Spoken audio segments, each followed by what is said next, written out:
Mga ka-hombre ko, gusto ko lang sa inyong i-breakdown kung ano ba yung nakita ko at opinion ko sa kalokohan na ginawa nila na ito ni Boy Tapang, no? Tulad niyan, mga ka-hombre ko, nakita nyo naman lahat, ang bago niyang content ay regarding sa kabaong. Sobrang lupit po ni Boy Tapang. To think na nakakatawa ang ganong klase ng prank at ganong klase ng biro, no? 'Di ba? Sobrang insensitive po ni Boy sa part na yan. Eto pa, mga kahombre ko, no? Gusto ko sa inyong ipakita kung gaano siya kapo at sa isang banda, kung gaano po ka-scripted ang mga prank ng mga ito. Kasi to the point na niloloko po nila ang kanilang mga manonood, di ba? Simple lang. Inuulit ko, ako ay sa real talk lang. Totoo lang, wala na tong halong biro, wala na kahit na ano. May patunay ako sa inyo this time na ipapakita na peke at alam mismo ni Cherry White yung prank na ito. Kasi Boy Tapang, bagito ka pa. Sobrang bagito ka pa.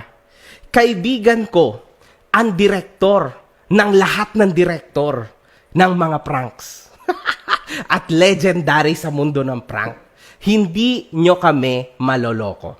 Una, ipapop up ko dito kung saan man dito ha. Sabi mo, 6:47. Nasa punerarya ka na tapos dadalhin mo na habang tulog pa si Cherry White sa bahay nila. Tama? Now, yung kabaong, tas syempre, paglalamayan nyo, nagpagawa ka pa ng tarpaulin, ang lupit mo talaga. Diba mga kahombre ko, ganyan. Tapos, makikita nyo dito, nung lamay ko nuna, kung saan tulog na tulog si Cherry White, daw, di ba? Kasi nga niloloko nila kayo at niloloko nila yung mga sarili nila para sa pera, di ba? So now, dumating pa sa point na ito pa, mga kahombre ko ha, tikita nyo na to, bang, pop up. Yan, kita nyo yung oras. Anong klaseng kalokohan to, Boy Tapang? Nakikita mo ba kung gaano ha? Magpaprank ka na nga lang, hindi mo pa naisip, alam mo ba na ang pinakauna na wisdom, pagka magpaprank ka, ang pinakaunang rule ay yung huwag ka magpapakita ng oras. Kasi nangyari na yan sa Jamil, do sa 3 a.m. challenge. Kung saan ang naging sagot nila, sorry, magkaiba kasi ang oras sa Maynila at Nueva Ecija. Siguro yun ang pwede mong gawin motibo ngayon, Boy Tapang. Nung panahon na yon, maraming tanga na tao. Ngayon, Boy Tapang, ikaw na lang ang natitira. Ngayon, anong motibo mo dyan? Bakit sabi mo 6:47 a.m., sakto tulog pa si Cherry White, dadalhin mo na doon yung kabaong. Tapos, ayan no, 5:41, 5:42? Oh, 5:42 p.m. na to most likely, syempre. Kasi same day yan eh. Oh. Tapos, ano nangyari? 5:42, naglalamay ka. Tulog pa rin si Cherry White. Doon pa lang, mga kahombre ko. Alam nyo na yon sa sarili nyo na ito ay isang napakalaking kabalbalan. Niloloko nila yung sarili nila.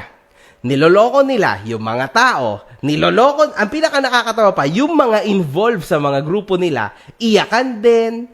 Kasi syempre wala silang choice sa bagay kasi binabayaran sila. So they need to do what they are asked to do, di ba? Wala din tayong magagawa doon. Pero ang pinaka nakakatawa is itong part na ito, di ba? Sobrang scripted. Sobrang scripted, mga kahombre. Boy Tapang, next time, do not ever show the time. Para naman kahit papano, maging medyo totoo. So ngayon, kung papanoorin ko ulit itong vlog na to, medyo nakaka-cringe na. Kinikilabutan talaga ako, no? Kasi, grabe, nagagawa talaga nila yun, ha? Iyak talaga si Cherry White. Wow, ang galing, man. Anyway, di ba? Lahat talaga magagawa mo para sa pera. I believe in that. Ganun talaga ang buhay, di ba? Pero, syempre, yan na, so huling-huli na sila na niloloko nila. So, ang mga tao, di ba? Wala. Real talk talaga yan. Wala yung halong biro. At ang pinakamaganda pa dito, pinakamalupit pa dito, minamanipulate nila ang feeling ng mga taong nanonood sa kanila. Crazy, man. At pansin ko, bumababa na po ang credibility lalo ni Ronnie. Nakakalungkot, Ronnie, yung downfall mo. Your downfall is coming soon, lalo na kapag pinapaikot mo na ang mga fans mo sa kalokohan. Dahil hindi sila sanay na niloloko mo sila. Real talk yan. Hindi sila sanay. Hindi sila pang ganyan, Ronnie. Anyway, Ronnie, wisdom na tayo para sa Tiyetae. Sorry, hindi ako masyado natuwa dito, so wala to masyadong joke, kumbaga pure real talk lang ito, ano? Ronnie, probinsyano ka, exactly tulad ko. Ikaw lang ang probinsya mo sa Visayas, ako ang probinsya ko sa Laguna, no? Tapos, ganyan ang prank or biro na ginawa mo. Sa mahal mo ko, no? Sabi mo, mahal mo, di ba? Pero ginawa mo yung ganyang klase ng biro. Sige na, nasa prank wars kayo. Exactly tulad ng ginagawa ng Jamil, exactly tulad ng ginagawa ng legend na si Mark dati. Prank wars between magjowa, syempre content, tama naman, syempre. You guys need to earn what you need to earn. Correct yan, correct. Para lang syempre sa content, 'di ba? In short, pera lang. Dahil lang para lang sa pera. 'Di ba? Aminin niyo 'yan, para lang 'yan sa pera lahat. Exactly tulad ko, 'di ba? Kaya ko kayo kino-content 'di ba? For the money. Alam mo yan sa sarili mo, Boy Tapang, kahit pa itanong mo pa sa mga magulang mo, na kahit na anong klaseng biro or prank yan, napakalaking kamalian yan. Kasi isa yan sa paniniwalang Pinoy na kahit kailan hindi magiging magandang biro ang tungkol sa mga pumanaw. Alam mo yan, Ronnie, sobrang insensitive mo, insensitive ni Cherry White, insensitive nung buong team na nasa likod mo para gawin yung ganyang biro. Tas kung makahalakak pa kayo, akala mo talaga wala nang tomorrow. Ikaw ang saya-saya mo sa pagpaprank mo kasi kumikita ka ng pera. Hindi mo ba naisip na merong mga tao na nagdurusa, hindi makamove on dahil sa nawalan sila at kahit anong gawin nila na gusto nilang bumalik yung buhay ng mahal nila, hindi na mangyayari. Kaya yung lungkot na nararamdaman nila nandun lang. 'Di ba? Tas ikaw, sobrang saya mo na gawing biro ang tungkol sa mga nawala, sa mga pumanaw. Hindi na yan kain pagkatao na yan. Hindi na yan sip-sip puwet ng baka, kundi sip-sip kaluluwa na yan para sa pera.